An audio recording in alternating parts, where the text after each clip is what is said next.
In this video, we're going to talk about how the pipe making process affects the microstructure for line pipe steels.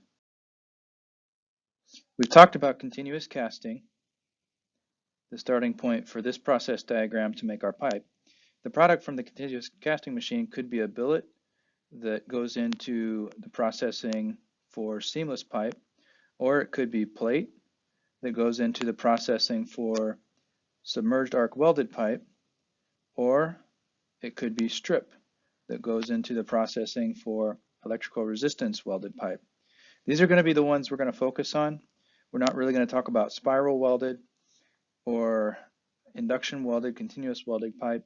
We're going to focus on seamless, on DSAW, and on ERW because those are the main types of pipes in our system.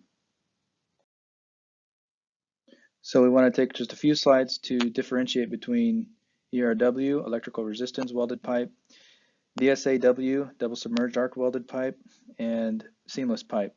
So with ERW, we start with a strip. So we have the strip here. We're moving from left to right through forming rollers.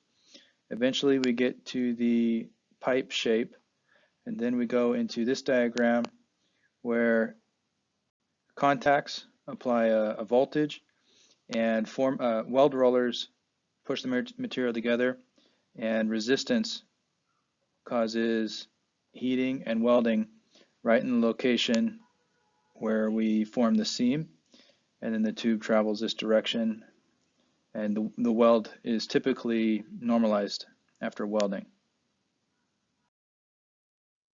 So instead of starting from strip and using a continuous process like ERW welding, DSAW is a process to make one pipe at a time. Starting with the raw plate material, we go to press bending. In this case, they call it JCO, press bending. And after the pipe shape is formed, it's inspected, and then the ends are tack welded, and then the internal weld is made by submerged arc welding, and then the external weld is made. And then post-processing and testing and X-ray inspection and possible heat treatment can take place after that until you get to the final product. A little bit different from the JCO type of bending process is the UOE process that we see over on the left here, where first the sides are formed, and then importantly a U-shaped punch rather than the JCO punch that we saw over here is used to make the U shape, and then an actual press that turns the U into an O shape is used, and then a expander, usually a mechanical expander, is used to make sure that the pipe is round. Finally, a process that's typical for making seamless pipe is called piercing, where a couple of specially designed rolls are used to form the round billet. They cause a strain region in the center that allows insertion of a piercing plug, and the seamless pipe is pulled over that plug and then later formed to the desired size. So now we need to dig into how the processing paths affect the microstructure. Three very important variables for development of the microstructure are temperature, deformation, and time. On this schematic, I have three temperature ranges. At the high temperatures, we have austenite. And then in the transformation temperature range, we have the austenite transformation to ferrite, and later to perlite, and then cooling to room temperature and service temperatures.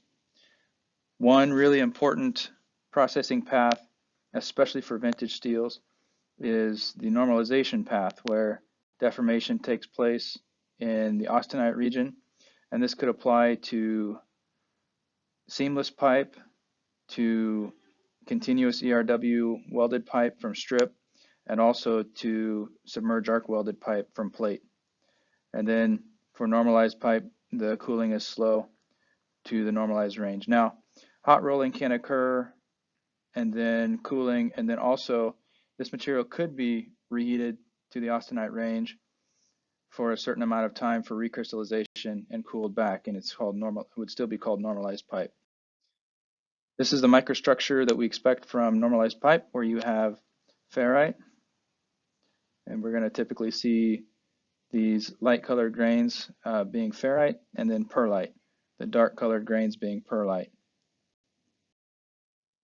A second important processing path is quenched and tempered, where again the deformation takes place in the austenite temperature range, but then instead of slow cooling, we have quenching with water or another media to perform fast cooling. What we get from quenched and tempered initially, though, is very, very hard microstructure called martensite. That wouldn't be any good. It wouldn't be tough. It would be very strong, but it wouldn't be able to handle fatigue or most of the situations that line pipe steels face, like bending. So it needs to be tempered to restore ductility and to restore toughness. So that tempering takes place, and then what you end up with is quenched and tempered steel with good strength, good ductility, good toughness. Here's the microstructure from a quenched and tempered steel. Looks very different from the normalized microstructure because you have very fine features, a lot of jagged edges, and you won't see, typically you won't see the large regions of second phase. And then more recently, there's been a lot of development around thermomechanical controlled process steels, where the deformation might take place over a range of temperatures, even down into the transformation temperature range. A special recipe of additives, alloying additives, are used to ensure that the proper microstructure, the desired microstructure, is attained, usually a very fine austenitic microstructure, so that after hot rolling is finished and controlled cooling takes place, the final microstructure is going to be very fine. And with thermomechanical control processing, there might be areas of second phase. The grains might be odd shaped, typically very fine, because that's a large incentive for thermomechanical control processing, is to result in fine grains. So here we see three typical microstructures side by side. We've got the normalized microstructure on the left with ferrite perlite. We've got the quenched and tempered microstructure with where we see no large regions of the perlite or the dark phase. We see a lot of jagged edges and a very intricate microstructure. And then we have thermomechanical controlled process, where we see very fine ferrite grains, some oddly shaped, and we see fine areas of second phase.